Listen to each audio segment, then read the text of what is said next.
Disney world మీద ఒకతను case వేశాడు. రెస్టారెంట్లో ఒక కపుల్ ఫుడ్ తిన్నారు. ఆ తర్వాత అలర్జిక్ రియాక్షన్ వచ్చింది. అతని వైఫ్ చనిపోయింది.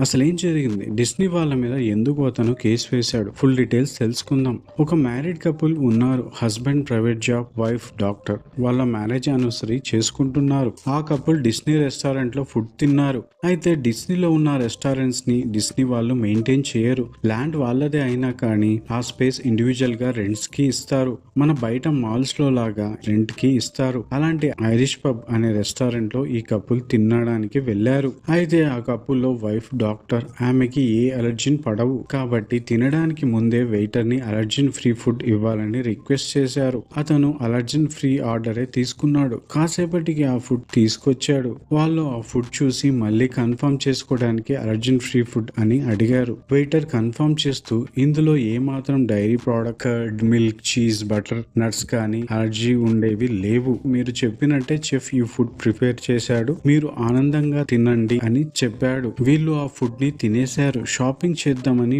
ఒక షాప్ లో ఎంటర్ అయ్యారు.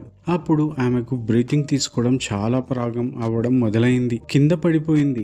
హెల్త్ ఎమర్జెన్సీ 911 కి ఫోన్ చేసి హాస్పిటల్ వెళ్ళగానే ఆమె చనిపోయింది. మెడికల్ ఎగ్జామినేషన్ చేశాక డాక్టర్స్ ఆమె బాడీలో ఎక్సెసివ్ గా డైరీ అండ్ నట్ ప్రోడక్ట్స్ ఉండటం వల్లే అని డిక్లేర్ చేశారు.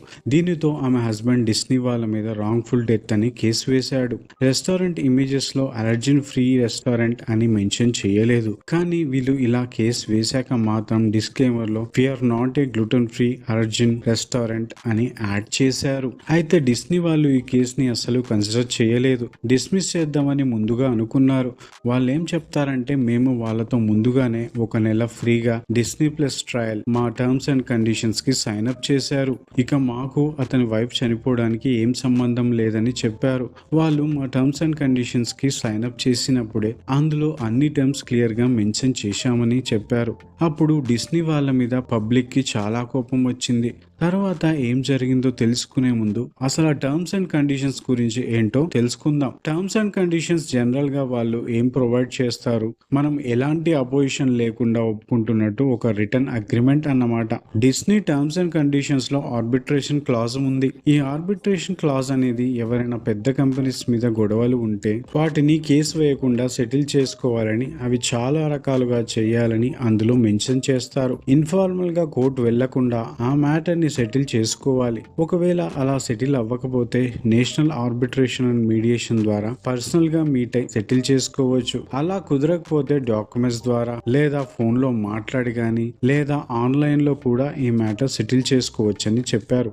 ఇప్పుడు డిస్నీ లీగల్ టీమ్ ఎంటర్ అయ్యారు. WDPR world Disney parks and resorts ని సైన్ చేశారు. అందులో ఆర్బిట్రేషన్ క్లాస్ ఉంది. చాలా పెద్ద కంపెనీస్ వాళ్ళ టర్మ్స్ అండ్ కండిషన్స్ లో ఆర్బిట్రేషన్ కార్డ్స్ ని యాడ్ చేస్తారు. మనం టర్మ్స్ అండ్ కండిషన్స్ తెలియకుండానే సైన్ చేస్తాము. ఆర్బిట్రేషన్ క్లాస్ అంటే కోర్టు పోకుండా బయట సెటిల్మెంట్ చేసుకోవడం లాంటిది. అయితే బయట పబ్లిక్ చాలా వైలెంట్ గా రియాక్ట్ అవ్వడం వల్ల డిస్నీ టీం వాళ్ళు దీనిని కోర్టులోనే కంటిన్యూ చేద్దామని చెప్పారు. ఇక్కడైతే చాలా వైడ్ గా ప్రొటెస్ట్ జరిగాయి కాబట్టి డిస్నీ వాళ్ళు ఆర్బిట్రేషన్ క్లాజ్ నుంచి వెనక్కి తగ్గారు. కానీ మామూలుగా మనం ఏ టర్మ్స్ అండ్ కండిషన్స్ సైన్ చేసేటప్పుడు ఇవన్నీ చదవము. దానిని ఇలాంటి పెద్ద కంపెనీస్ అడ్వాంటేజ్ గా తీసుకుని కంపెనీస్ కి పెద్దగా పబ్లిక్ డ్యామేజ్ కాకుండా అండ్ మనీ లాస్ రాకుండా చూస్తున్నాయి.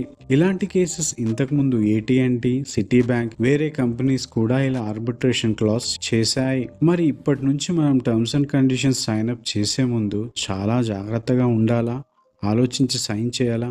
మరి మీరేమనుకుంటున్నారో మీరు కామెంట్లో తెలియజేయండి. మీకు ఈ వీడియో కనుక నచ్చినట్టయితే లైక్ చేయండి, షేర్ చేయండి అండ్ మరిన్ని అప్డేట్స్ కోసం సబ్స్క్రైబ్ చేసుకోండి. Thank you.